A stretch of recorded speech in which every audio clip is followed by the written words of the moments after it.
Oh my goodness, guys, here I am, Jason from Cinematic Suffering, about to give you a retrospective from my own point of view about Fright Night, the 1985 version, not the remake version. I just wanted to preface this video with a warning that, what you're about to witness is like a ton of spoilers and me spewing a rapid ton of hyperbole about one of my favorite horror movies of all time, pretty much. If you haven't watched Fright Night, I highly suggest watching it before proceeding. I'm sure most of you, if not all of you, have, but that's always kind of, I guess, a good thing to put in front of a video that, this is not a review.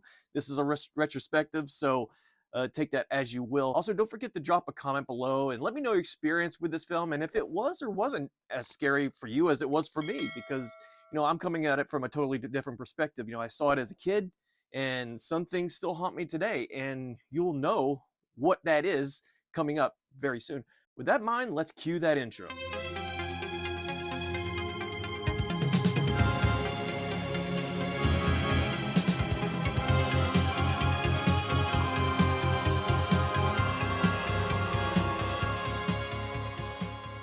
What comes to mind when you think of the scariest movies of all time?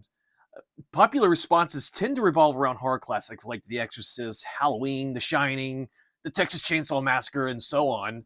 But when I think of the scariest movie of all time, the first image I always see in my head is this.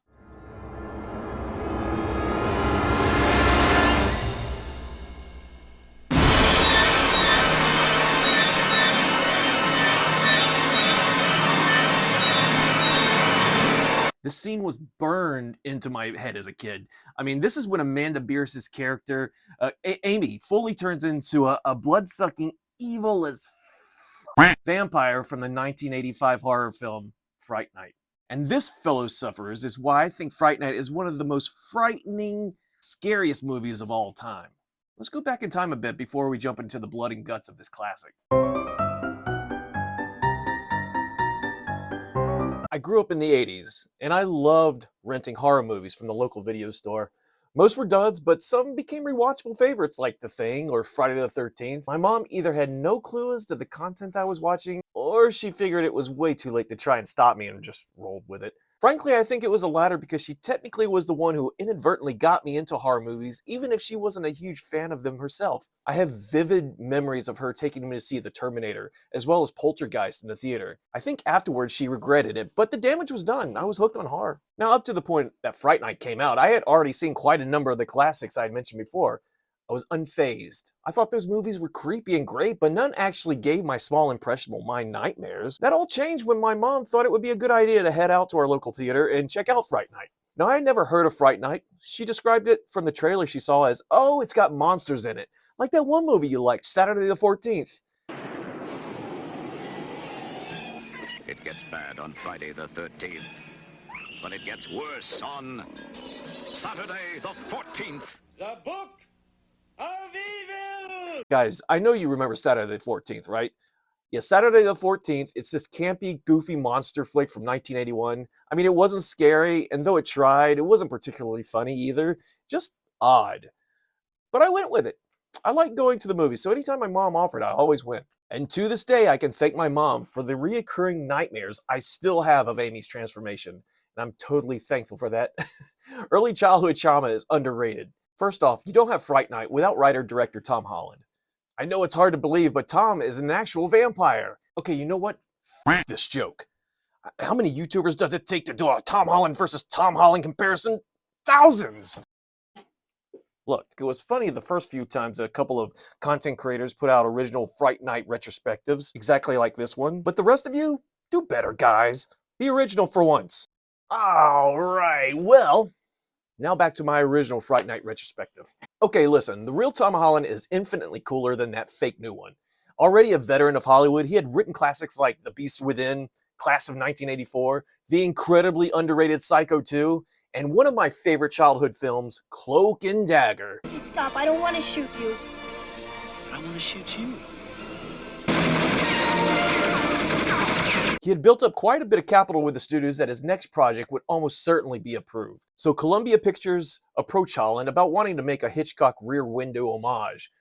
ripoff, but he soundly rejected the idea. I think we can all agree that Hitchcock and writer John Michael Hayes had already perfected the boy who cried wolf story, and Holland probably thought the same. Instead, the soon-to-be director proposed the idea of a kid who's really into horror culture looking out his window and seeing a vampire eating someone next door. It was a different and fresh take, which he feverishly started working on, but the studio wasn't particularly excited about it. But since his clout was already cemented in Hollywood, there was enough trust in Holland circles that a Fright Night greenlight was inevitable. Fright Night is considered a horror comedy. I think this is why it gets strange looks from other horror enthusiasts who ask, what is the scariest movie I've seen? And I totally get that. It's loaded with great one-liners and visual gags. But the story, visual effects, and characters weave a tale that is just as intense as it is humorous. Charlie Brewster, portrayed brilliantly and in a perpetual state of high anxiety no matter what the situation by William Ragsdale, plays a teenager who is obsessed with horror culture and movies. Ragsdale was actually 24 when he made this, but he's consistently described as a teenager in different movie synopses. So sure, teenager, got it. You know, when I was young, I don't think I even associated his character as being a teenager. I just thought he was a grown man living with his mother, like me and every other grown man I know. When I rewatched it for the video, it stated several times that he is in high school, but you can't piss on my leg and tell me it's raining. You're a moron. So's your mother. Now, Charlie has some problems. Not only is his love interest Marcy Darcy from Married with Children, but he has a best friend. He's nicknamed Evil because that's what you do when you have a friend who has a weird sense of humor. I have a few friends that I've nicknamed. One of my besties is Dumbass Rick. Rick once thought he won $1 billion on a scratch-off lottery ticket, but he read it wrong, and it was just $1 million. What a dumbass. He invested all that money and has 3 houses now. What a stupid idiot. Also, Charlie is kind of a skeeve anyways. Right at the beginning, he gaslights his girlfriend and pressures her to have sex, and then he straight up ignores her when he sees new neighbors moving in at night. He's even got binoculars, but the neighbor's house is only 10 feet away. Makes me think that maybe the previous tenants had some issues with our main character and decided that moving was probably better than going through the courts for a restraining order. Charlie has other problems though, one being that he believes a vampire has moved in next door to him and no one will believe his totally not even joking around story. Admittedly, the story is a little far-fetched. You know, maybe don't come right out and say your neighbor's a vampire. Try something more subtle like, my neighbor has a sex dungeon and invited me and my friends downstairs to try on different ball gags. That's sure to get some attention. Chris Sarandon plays the titular vampire neighbor, Jerry Dandridge, and along with his pet ghoul Billy, think Renfield in a servitude to Dracula sort of way, they make up the monstrous villains of this story. Sarandon was offered the role, and based on the name Fright Night alone, he was immediately put off. A cultured thespian such as Sarandon demeaning himself to the bottom of the barrel pop culture? It's too much to bear. But luckily he did read the script and thought, wow, this will be great. I get to play a vampire going up against this kid named Charlie who gaslights his girlfriend and demeans his best friend. I'm like the hero of the story. And Sarandon is amazing in this role, by the way. His portrayal of Jerry Dandridge drips with creepy sexiness that is off-putting and yet mesmerizing. He's smooth, charming, handsome, educated, and oh boy, is it getting hot in here.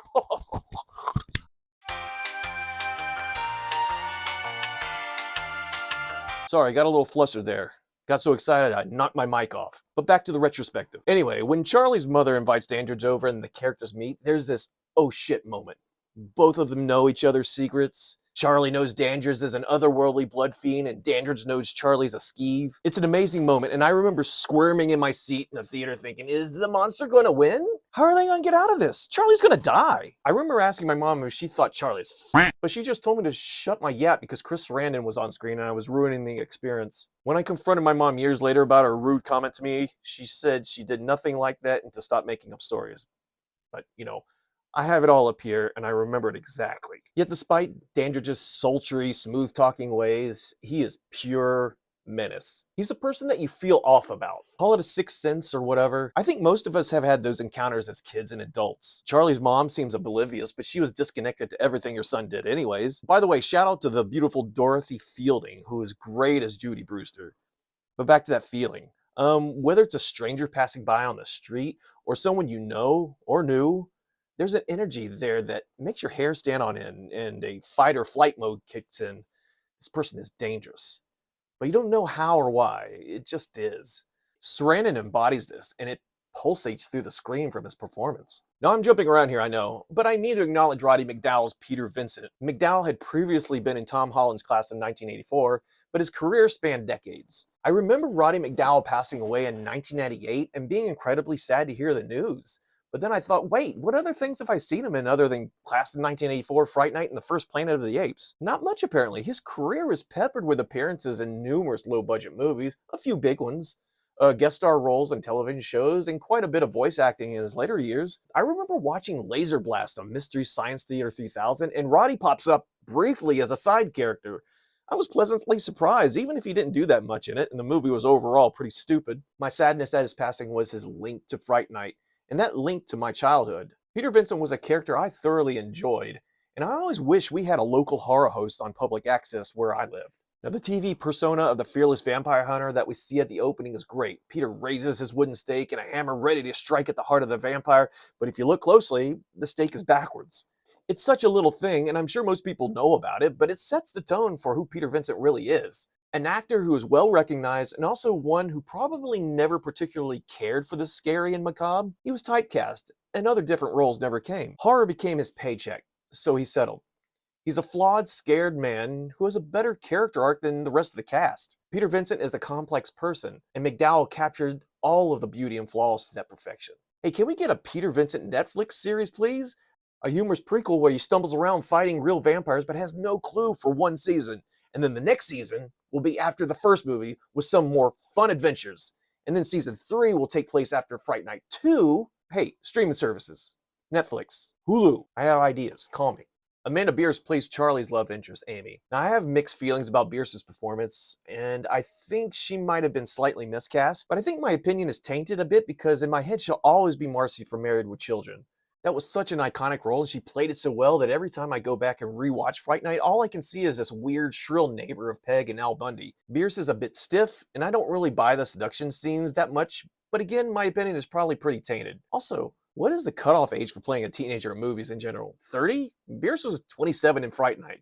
I'm not age shaming. She looks great for a 27-year-old playing a teenager. I guess she's not a 34-year-old Stockard Channing playing a teenager, though, so let's keep moving. What I was telling you about. The main event, to me anyways, is motherfucking Stephen Jeffries, who plays Charlie's best friend, the titular Evil Ed. Let me tell you, I sincerely tried to watch the Fright Night remake from 2011, and I could not get through it because of Christopher Mintz-Plasse portraying Ed. Jeffries had made that character such a lovable, frightening, and tragic figure that it was literally impossible for Plasse to even come near that performance. And I have nothing against Plasse. He's a funny actor. But Jeffries made this role his own and sold it so well. The performance is energetic, eccentric, and hits brutally close to home. I sincerely get goosebumps every time I watch the scene where Dandridge offers Ed a deal with the devil. The look on Jeffries' face is heart-wrenching. I think of all the times when some of us were berated and bullied, rejected because we didn't follow the normal society mores, and how many of us would have accepted that deal. Maybe Jeffries sold it so well because some aspects of the character's personality mirrored his own. Either way, Evil Dead rules, even when he turns evil.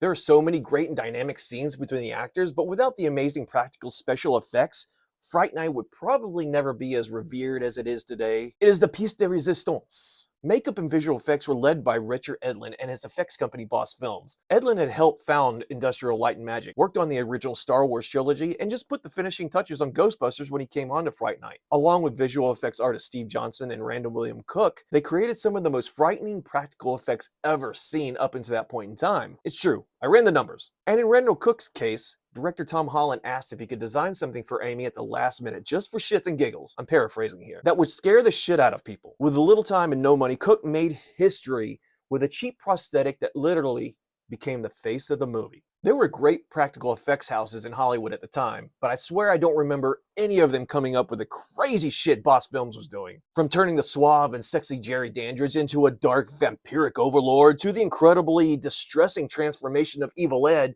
into some unspeakable werewolf vampire hybrid, to what accumulated, to me anyway, in the ultimate transformation of a character, from innocence to damnation. Amy's transformation will always lurk in my mind as the pinnacle of terror. Her face completely transformed into something absolutely not human. As frightening as Dandridge and Evil Ed's own transfigurations were, Amy's, to me, was the most horrific. Her oversized maw, filled with teeth, and the wide, perverse smile had me sleeping with the light on in my room for a few nights. I might be under-exaggerating that. It's probably a lot more than a few nights. All I could see was her. The rest of the movie faded away and it didn't matter. It was Vampire Amy who haunted me, then and still. Even after all these years, seeing these images of her again is unsettling. I've never had a visceral reaction like this to a monster movie, ever. And this is why Fright Night, to me at least, is one of the best and scariest horror movies of all time. And that about wraps it up. I wanted to thank everyone who has turned into cinematic suffering to watch or listen to our content. We truly appreciate your support. If you liked this video, make sure you hit that thumbs up, leave a comment, and let us know your thoughts on Fright Night, and also suggest other movies you'd like to see a retrospective on. Oh, and if you're not subscribed, consider hitting that sub button if you dig horror movie reviews, commentary, and other great horror-related content. Until next time, horror addicts. Charlie?